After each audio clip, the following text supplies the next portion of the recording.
Hi, this is Drea from Madre Verde, Oregon. Welcome. If you're new here, please click subscribe and ring the bell so that you get notified of new content.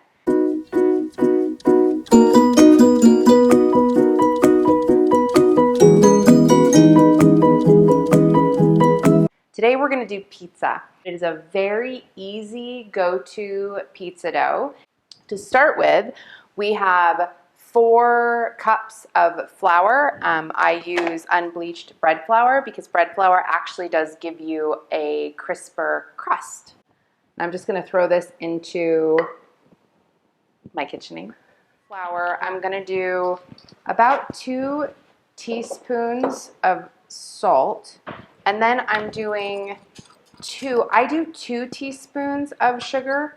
And the reason is that that sweetness and salty, it just gives it like a lovely flavor.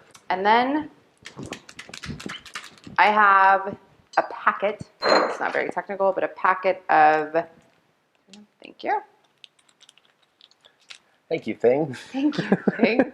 A packet of yeast. It's 2 1/4 teaspoons of yeast if you don't have packets, but I do a packet. And I throw that in there. You don't actually have to like proof it or do anything fancy to get it active. You just throw that right into. So those are all of the dry ingredients. Now, I have 1.5 cups of water, and you get this to 110 degrees. This is a little thermometer that you can like check it, and sometimes we do it right out of the sink. Other times we throw it in the microwave for a few seconds. And I have done this enough times that it's pretty forgiving. It's not going to like make or break. You don't want it to get too hot because it could kill your yeast, but we kind of wing it, and if it's, you know, not scorching your hand and decent, then I think you'll be fine. So then this is 2 tablespoons of olive oil, and use good olive oil. It makes a difference. So now I want you to see me do this because I'm not just dumping it in. I'm drizzling it in. And it will start to come together. And I really don't want you to be intimidated by this because it's, you know, baking is weird. Now it's just kind of kneading everything together. And we're gonna pop that out. And I'm sprinkling some dough. I'm sprinkling dough. Good Lord. No. Sprinkling flour. And it is a very sticky, and I want you to see it. It's like a goopy, rough, this isn't smooth or silky or anything like that. It is very just rough. But this is where you're gonna knead it. And I am not a baker, and I am not super great at like being a professional kneader or anything. I always laugh when I watch these YouTube videos of bakers because I would love to be a baker, and they're always really strong and they make that beautiful bread. I just can't make beautiful bread, but I can make beautiful pizza dough. So you are just gonna do this, and it will start to actually develop this gluten that gets smooth. And this is kind of what makes the difference. If you just took it right out of the KitchenAid, you can throw it in and it will rise. When you actually go to roll or, you know, throw, if you are fancy, your pizza dough into forming the pizza, if it has a little of this gluten developed, you can really stretch it so that it gets that kind of window pane effect, and you can see light through it, and then you get the ability to do the really thin pizza crust, which is awesome if you're using a pizza stone, because then it will kind of taste like a wood-fired crust, and that's the pizza that I'm going for here. So the kneading is fun, and I'm really not doing any like massive technique. I'm just like doing a stress relief, and to be honest, I'm actually starting to work up a little bit of sweat. Oh, that's great. Drea, what's your exercise routine? I don't know, I make pizza. It counts. Yeah, you really look like you're getting in shape. I've been making a lot of pizza. it is starting to come together. It's so funny, at some point, like, some chef is actually going to watch this and be like, oh dear God. I'm not dead, but I'm rolling over in my grave. But I'm telling you, it will totally work, and it looks beautiful.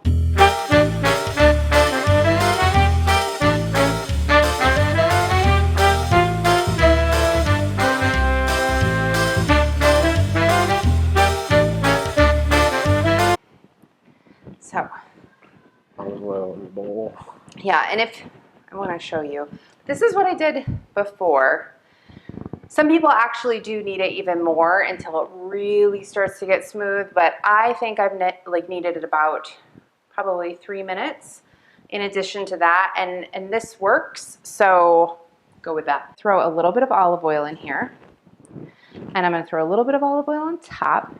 The reason is that it does have to rise for an hour, and if you don't grease it up, it's going to dry out, and you don't want that. So I'm literally putting in little olive oil and just going to cover it, and then we'll see it in an hour.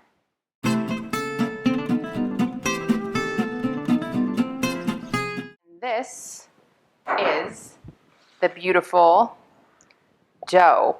I just want you to see it has definitely risen.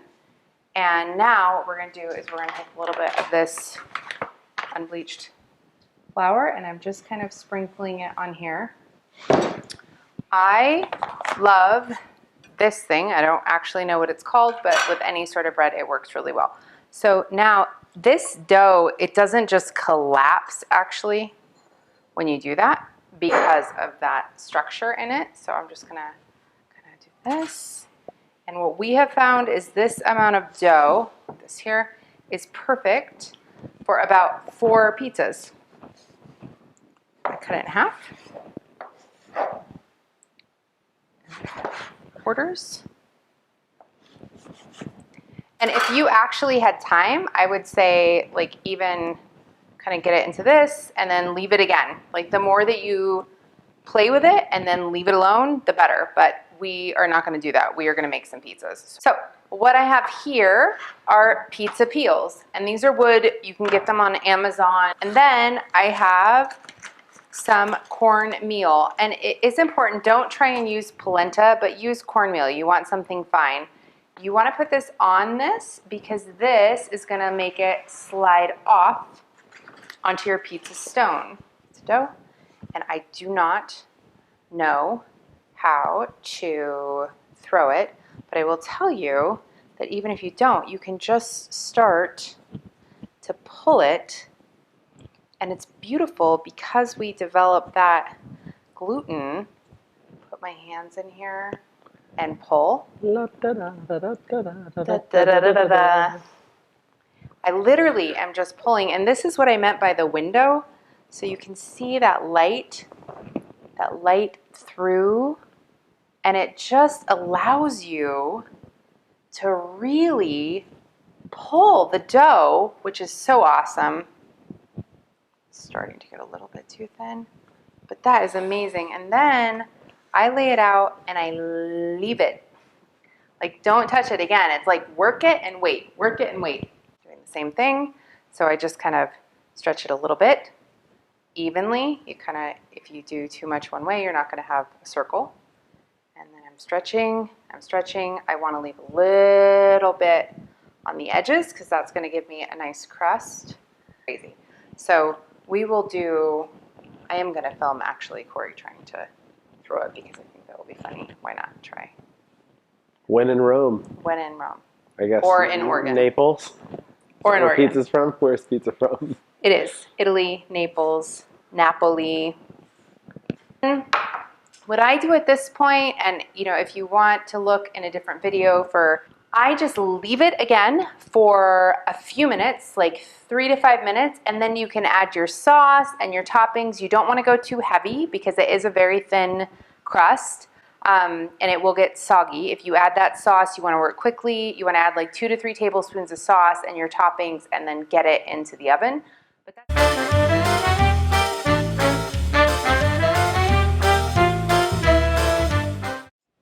So I did a YouTube channel earlier that I never told you about. I was actually hunting Bigfoot, and that's... No. So we have a grill outside, and we live in a place where it does get, during winter anyway, it gets dark fairly early. We like to grill all year round. So we went to Lowe's, and at Lowe's, I saw this amazing headlamp. Look at this. It is a cap with a headlamp. And I'm going to take you outside, but I'm going to use the iPhone, and the sound won't be that great, but whatever, because you need to see this in action. Okay, and we are going to grill some pizzas. Corey's got his headlamp on, lamp hat. I love lamp. Beautiful sunset in Oregon. Okay. Okay, we're at the grill, and we have the hot pizza stones going. And now in order to do this, we're going to show you, you are going to shimmy because you have that. There we go. It just slid right off. Here we go. Here are the pizzas. So I have just an easy pizza cutter.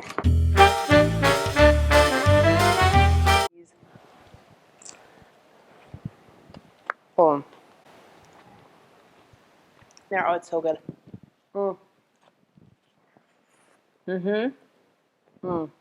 That is some wicked, wicked awesome pizza. And I do hope you make it. Thank you for watching. Bye-bye.